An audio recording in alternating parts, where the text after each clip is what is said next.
Doctor, what in God's name is frostbite? Well, it's a situation where the tissue freezes. The water actually freezes in the flesh? Yes, and the cell dies. I've heard stories of men coming back from polar expeditions and taking their boots off and toes tumbling out like coins of gold. Can that happen? Can a toe just fall off? Well, if you wait enough and there is this third-degree frostbite, it's one possibility. How do I prevent this? Surely that's better than having to come and get fingers and toes off. If you are wet and in a very, very cold temperature, there can be very, very bad damage in your tissue. Right. So keep dry and keep warm. That's the gold standard. So, but I mean, usually I just see people suffering it from, you know, on their fingers and on their toes, but could you get it on your... You know, have you ever seen a case of frostbite on the end of a man's? Yes, you meant that. Sorry. Really? Well, that is possibility if you have got wet situation in that place. Chop it off. You can have. Well, listen, that brings me nicely to why I'm here.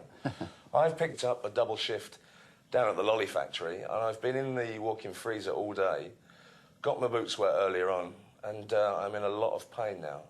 I think I might have a problem downstairs, my toes. It's very painful, though. So, does this hurt? Yeah. That blisters you got here, I think this is the second-degree frostbite. Can you stop prodding it there? Sorry. So, I think you are lucky. Right. We can save your two. All right, let's get the healing started. Okay. So we got water here. This is about 45 Celsius degrees. Is it painful when you defrost a limb? Yes, it can be very painful. It takes some minutes, but it can hurt, yeah. Have you got anything for the pain? Yes, we got this morphine. Oh, nice. Yeah, that should do it.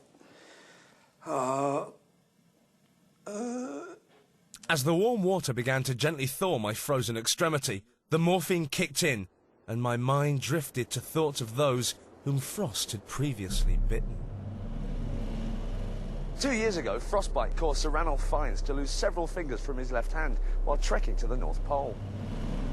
In the Second World War, there were almost 55,000 cases of cold weather injury to US soldiers, totaling almost 3 million days in hospital. Even if every one of those cases only lost one finger and we piled them up one on top of each other, we would have a finger mountain the size of Kilimanjaro. Ah, sweet lady morphine. Almost worth losing a toe for. Anyway, let's recap. Dress sensibly in cold conditions. Stay dry, stay alive. Never use direct heat. Use warm water to thaw the affected area. Take painkillers to relieve the agony of thaw. Now you know how not to get frostbite and what to do if you do get frostbite. That's quite enough danger for now. Still to come, the correct way to survive an encounter with wild bears. Bears!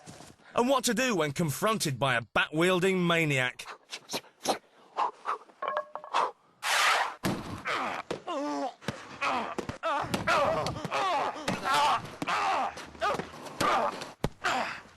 Without this, those thugs would have probably broken every bone in my body, and they would have probably run off with my wallet too.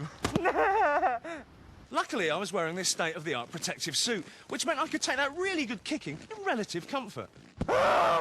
You may not be so lucky, so pay attention.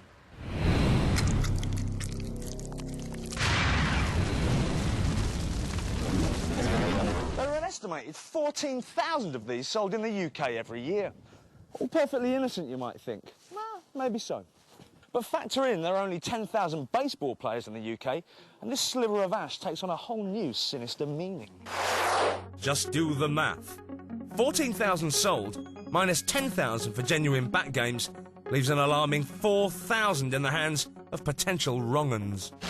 You could be beaten up this weekend by one of those 4,000 missing bats. You need information, and you need it quickly, and I'm here to help.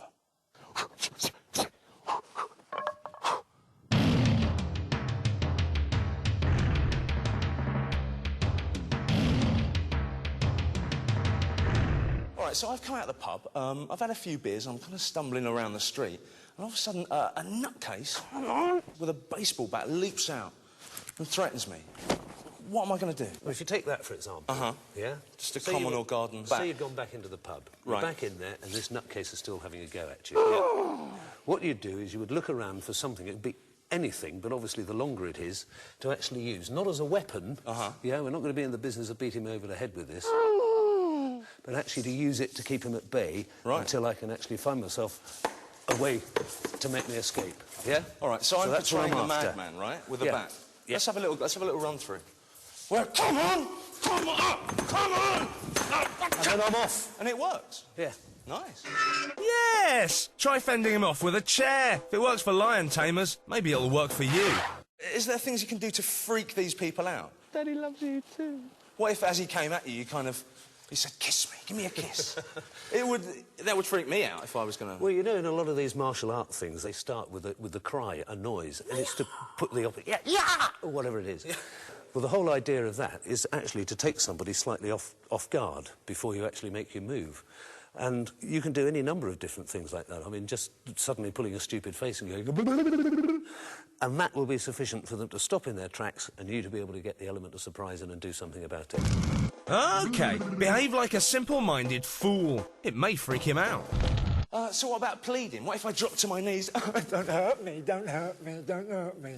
Would that work? It might do, but as you said, the guy's a nutcase, and it could be that the reason that he's doing this is because he likes scaring you, and it might actually make it worse because he knows he's succeeding. So, never plead for mercy. No one likes the Jethy. He'll probably kill you.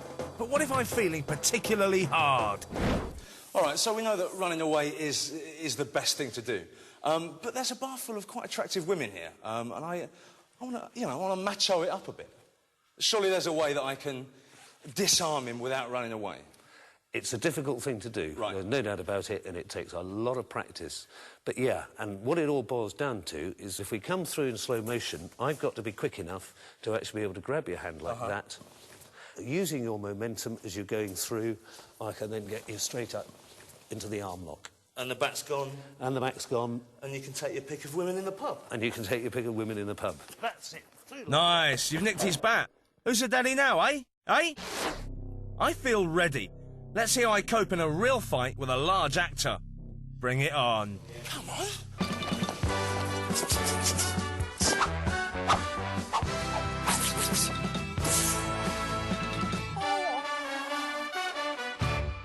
He's coming at me, I'm a bit frightened. It's all right, mate, it's all right, mate, there's no problem. I'm checking around, and then I'm off, I'm running, and then I'm out of there.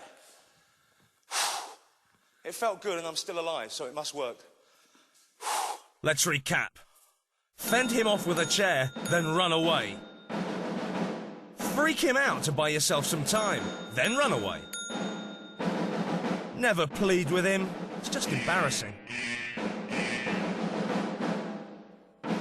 Finally, try and disarm him. Then you won't need to run away. And that is how you deal with a baseball bat-wielding thug. Come on, Dwin, best of three.